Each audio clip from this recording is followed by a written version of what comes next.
Hello everyone. आज की video में हम एक बहुत ही इम्पॉर्टेंट और कंट्रोवर्शियल टॉपिक जो है डिस्कस करने वाले हैं, दैट इज़ टैक्स टेररिज्म। इस कंसेप्ट ने जो है इंडिया के बिजनेस और इकोनॉमिक जो इन्वायरमेंट है उसको जो है काफ़ी अफेक्ट किया है, और हम सभी के लिए जो है इस टॉपिक को समझना बहुत ज़रूरी है। तो चलिए शुरू करते हैं और समझते हैं कि ये कंसेप्ट क्या है और इसका इकोनॉमिक और पॉलिसी पर्सपेक्टिव जो है क्या है।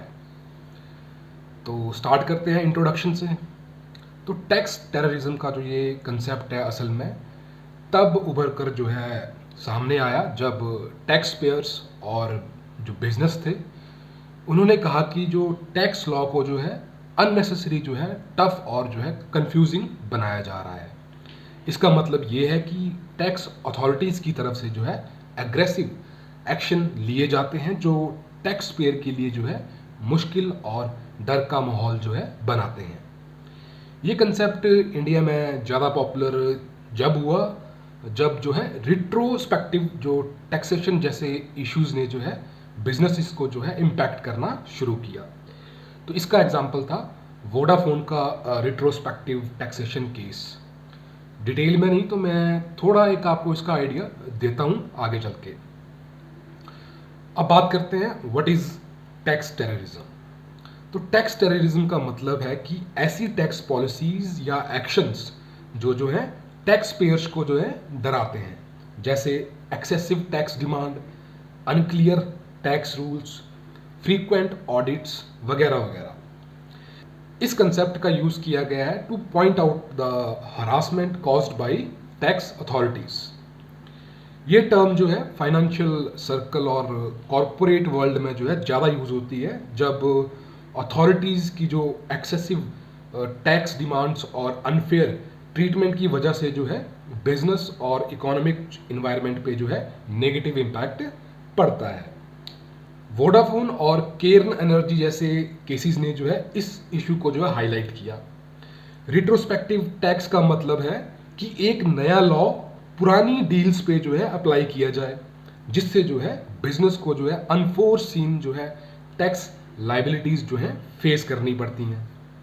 तो 2007 में जो है ये वोडाफोन केस जो है सामने आया, जिसमें जो है इंडियन टैक्स अथॉरिटीज़ ने जो है रिट्रोस्पेक्टिव टैक्स लॉज लगाए जो कंपनी के लिए जो था अनएक्सपेक्टेड थे। फ्रीक्वेंट ऑडिट्स और रेड, इनको भी जो है टैक्स टेररिज्म के अंदर जो है इंक्लूड किया जाता है। तो बिजनेस और इंडिविजुअल को जो है अननेसेसरी फ्रीक्वेंट ये ऑडिट्स और जो ये रेड्स हैं ये फेस करनी पड़ती हैं, जो कि एक हरासिंग एक्सपीरियंस होता है उनके लिए। अब बात करते हैं इम्पैक्ट ऑफ टैक्स टेररिज्म। तो इन्वेस्टर जो कॉन्फिडेंस है उस पर जो है इफेक्ट आता है जब टैक्स लॉज जो है अनप्रिडिक्टेबल होते हैं और रिट्रोस्पेक्टिव टैक्स जो है लगाए जाते हैं। तो इन्वेस्टर का जो ट्रस्ट है इकॉनमी और बिजनेस इन्वायरमेंट पे जो है वो उठ सा जाता है ना। इन्वेस्टर और एमएनसी को डर रहता है कि उन्हें फ्यूचर में सरप्राइज टैक्स क्लेम फेस करने पड़ेंगे। दूसरा पॉइंट, बिजनेस इन्वायरमेंट पे जो है नेगेटिव इम्पैक्ट पड़ता है। हरासमेंट की वजह से जो है बिजनेस अपने एक्सपेंशन और इन्वेस्टमेंट प्लान को जो है रोक देते हैं, यानी लॉन्ग टर्म जो इकोनॉमिक ग्रोथ है वो अफेक्ट होती है। तीसरा है जुडिशियल लोड। जो टैक्स रिलेटेड डिस्प्यूट्स जो है बढ़ते जाते हैं, जिससे जो है जुडिशरी का जो वर्कलोड है वो भी बढ़ता है। टैक्स लिटिगेशन केसेस भी जो है मल्टीप्लाई होते रहते हैं।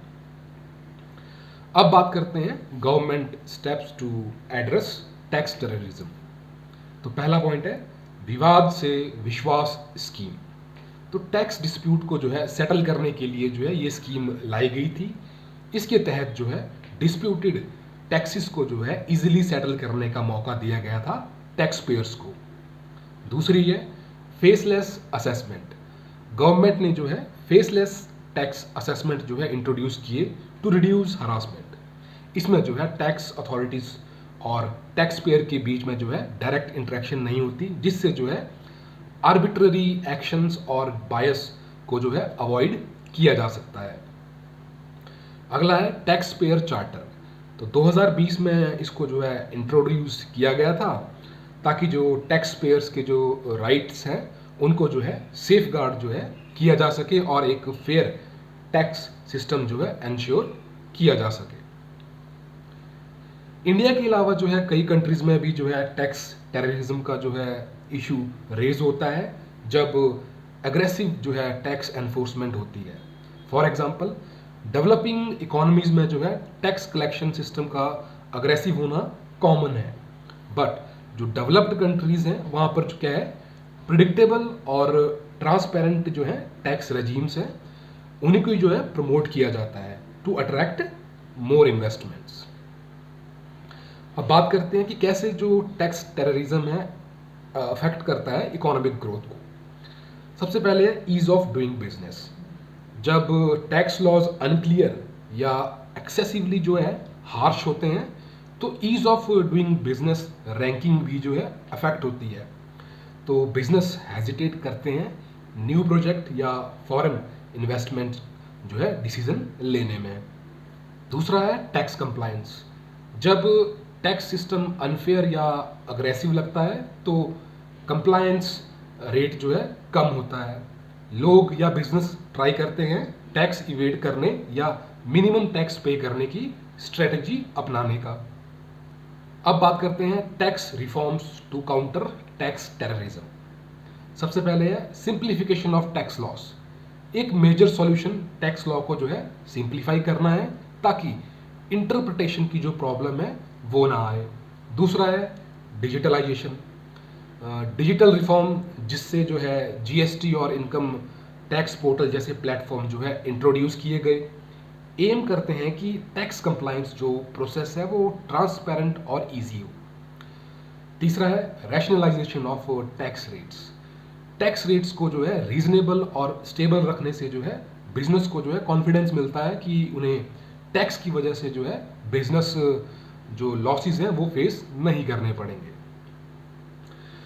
टैक्स टेररिज्म को एलिमिनेट करने के लिए एक फेयर और जो ट्रांसपेरेंट टैक्स सिस्टम की ज़रूरत है जो टैक्स पेयर के राइट को जो है प्रोटेक्ट करे और उन्हें जो है हरासमेंट से बचाए। गवर्नमेंट ने जो है इस डायरेक्शन में स्टेप्स लिए हैं, जैसे बताया मैंने faceless assessment, tax payer charter और डिस्प्यूट रेजोल्यूशन स्कीम्स। पर अभी भी जो है एक लॉन्ग टर्म अप्रोच की ज़रूरत है जिससे बिजनेस और इकोनॉमिक इन्वायरमेंट को जो है स्टेबल बनाया जा सके। दोस्तों, ये था एक detail discussion on tax terrorism, इसके कॉज, इम्पैक्ट और गवर्नमेंट के स्टेप्स टू एड्रेस इट। अगर आपको ये वीडियो यूजफुल लगा तो लाइक करें, चैनल को ज़रूर सब्सक्राइब करें। मिलते हैं अगले वीडियो में with more in depth discussion. तब तक अपना ध्यान रखिए और पढ़ाई में लगे रहिए। Thank you.